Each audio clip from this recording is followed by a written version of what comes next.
Well, welcome to the Event Promoter Podcast, Ross. I appreciate you joining us to talk about the kind of unique show format that you've put together that is performing incredibly well. I didn't mean that pun, but I'll take it. I got a press release basically about what you've been doing, and it was kind of very exciting. It tracks a lot with kind of the parties and dance parties and DJs and stuff that we've been seeing perform really well. But I think you're taking it to like a whole nother level there that I'm really interested to have you talk a little bit more about. So if you want to, for starters, just, introduce yourself and explain a little bit about the shows that you're putting on. Yeah, absolutely. Thank you for having me.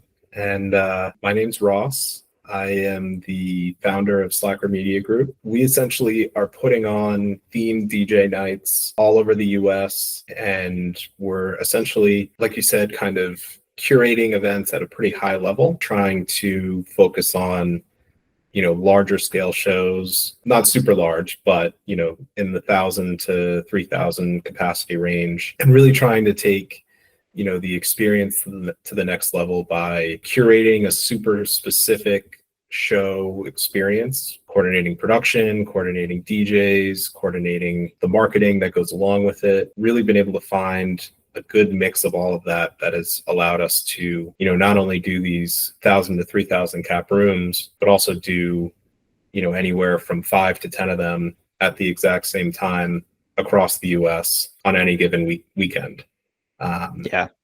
So it's been a great journey and got lots I can share about it. That's awesome. Yeah. I mean, we have this ability to see this kind of across. We're in 300 markets in the US. So we see this, and some of our customers are like this, where they have done something like that, not in that exact event format, but taken something that is a format that performs well. And then it's really amazing to see people figure out how to package up the logistics of that so that you can have it running concurrently in multiple cities at scale, kind of. So I'm really interested to hear a little bit about, you've been doing this for a while. So what was the impetus that got you to think about scaling it beyond just one show at a time? Yeah, definitely. So I started doing national touring right at the end of the pandemic, kind of in the fall of 2021 was when we did our first college tour.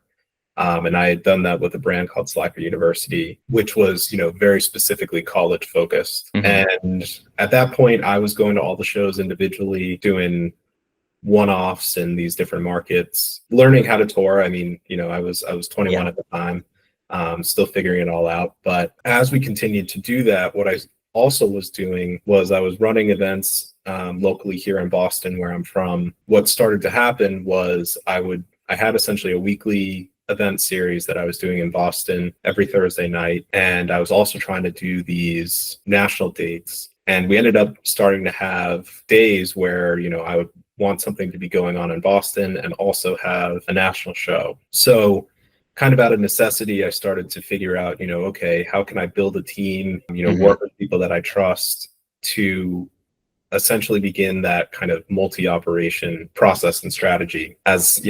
As anybody in the events industry can say, there's definitely been ups and downs in that process, but it was a really great learning experience to begin to do that with, one consistent event and national events that we were layering on top of that. And as we started to do that and, get that process down, it became clear to me that, this was something that could be scaled, not just on have one team here, one team there, but something that could really begin to become a true enterprise level type of business. And, and now we're trying to take it there. Yeah. Is there any challenge of keeping up enough demand in all of those, in enough markets that you can be running that in many markets at once? We've kind of found our sweet spot for the number of events per market. And, as I kind of talked about earlier, part of our formula for success is really focusing on the event itself. I think that a lot of times people get caught up in the, how do you market the event? How do you get people in the door? All that fun stuff. But a lot of times people forget what happens when they're in the door. Yeah. Especially within, kind of the DJ night realm, we really focus on building these, again, kind of standardized, but still creative concepts that we're bringing out to markets, really driving home kind of the best experience possible, so that you go to the show once, and instead of going to it and going, yeah, that was cool, and never coming back again, we're really starting to build repeat customers and true fans of the brand and the event concepts. What we found is that we're generally, if we do 1,000 tickets in a market, our first time in, we know that we're probably going to do 1,000 tickets the next time, 1,000 tickets the third time. We generally have pretty consistent numbers. Yeah. I think that's the nice thing about if you're doing a really good event, like people want to keep coming back. And if you can, keep it a little fresh each time, like, yeah, there's a lot of, that's the goal, is repeat Yeah. attendees for, seeing the same musician play the same tour, unless you're the Grateful Dead. Yeah. You can only do that so many times in a market, but when you can change the set list, you can change kind of the theme of it and stuff, that you can kind of really, it sounds like, get a lot more out of that from this, even the same market. Yeah, absolutely. And, I think part of the advantages that we have versus, a traditional touring act as well is we're generally coming into a market 3 to 4 times a year. And what that allows for us to do is build a repeat customer base that's coming regularly and kind of building it into their life and their lifestyle. Yeah. And as we build really strong core fans, it kind of naturally becomes a community of people that, oh, I saw you at the last one. Honestly, a lot of times we see it on social media as well. People will be commenting, going, oh, who else is going to this? People connect, and all of a sudden you start to build friend groups around it, and communities around it. And I think that aspect of events, is, what makes them so great. Yeah. And, B, it really helps strengthen our business model as we, build these communities where people are going, they're not just seeing it and going, oh, this is cool, but looking out for it as we, looking out for the return date. Right. Yeah. Is there any ways that you're marketing those to those existing customers that you feel like is really effective? Email probably, obviously, but like, is there anything else that you're doing that you think is working really well? Yeah. We focus a lot on SMS. SMS marketing has definitely been our biggest focus of the last couple of years. Social media marketing as well is, of course, incredibly important. Paid ads are still very much a leading driver of, direct conversions. But I think that the data, customer data really can be, there's nothing better than that. There's nothing better than a repeat customer. And so even though it's not available in every venue that we work with, we do try to get our customer data as much as possible and engage with them through SMS. As I think anybody watching this knows, you're far more likely to read a text message that you get than you are to read an email from a brand. So I think that, I do see like that's something that a lot of our customers that I talk to are like afraid to do, like, because they're afraid they're going to like annoy people or something. I think like that can be a legitimate issue if you're like a local venue that you're, doing 30 shows a month. Like, that is probably a tricky balance of like, how do you, but if they sign up for your text list, they want to hear from you. So, and like, I think, yeah, you probably, I'm assuming you're like geo targeting those or like separating them by market. So you're not kind of annoying them with stuff about Chicago when they live in Denver. Yeah, I think that that is definitely a very valid concern, especially with SMS where it's such an intimate thing. Yeah. The biggest thing is, like you said, kind of data segmentation, making sure that you're not sending text messages about things that are irrelevant to somebody, and also making sure that you send text messages that provide value. It's one thing to say, hey, we have a show coming up. It's another thing to say that 4 times, in the lead up to the event. Like, they got it the first time, you don't want to overdo it. If you want to keep driving interest, what's another way to provide value? Maybe send a discount code or some sort of update about the event. But I think that people oftentimes will kind of start doing this and kind of end up spamming people, for lack of a better term. Yeah.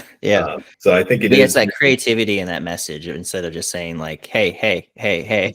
Yeah. Like, hey, exactly. Here's a new thing. Hey, here's a new thing. I like those ideas too. Do you have any other ideas of like just how, like a discount code or like something, you said something changes with the event? Like, are there examples of like what kind of things an event organizer could do that's like a unique reason to send that text message? Yeah, I think that there's of course it depends on the specific event, and I think that that's where the general creativity comes in. But for what we do, sometimes we'll announce the show and then announce the DJ later on. So we may add that out or put that out and say, hey, even if you lineup. already know the DJ, you're just so that you have a second kind of reason to have an announcement. Yeah, or I mean, we only do that every once in a while, depending. A lot of Sure. times you use an internal team of DJs that there are guys that we're sending out.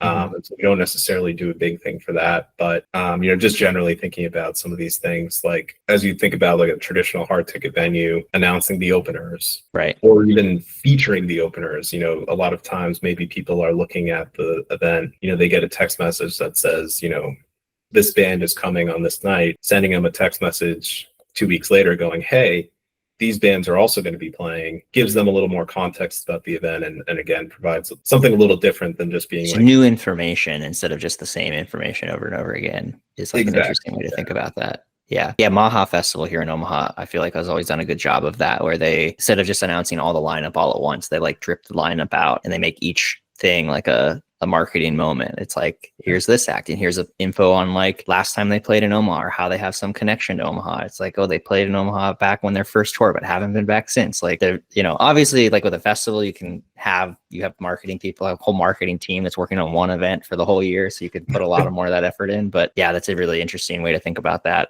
to like be able to have those multiple touch points, but keep them fresh. Yeah, absolutely.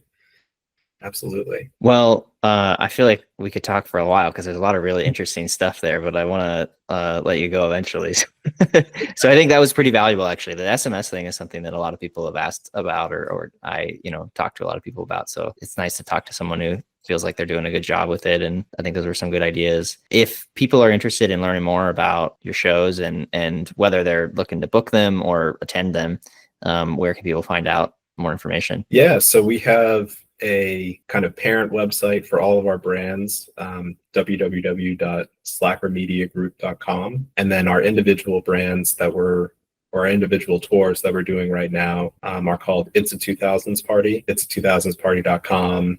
It's a 2000s Party on Instagram and TikTok. And we just launched Splinky Rave, splinkyrave.com. and Splinky Rave on Instagram and TikTok. Is that a reference to something that I don't get?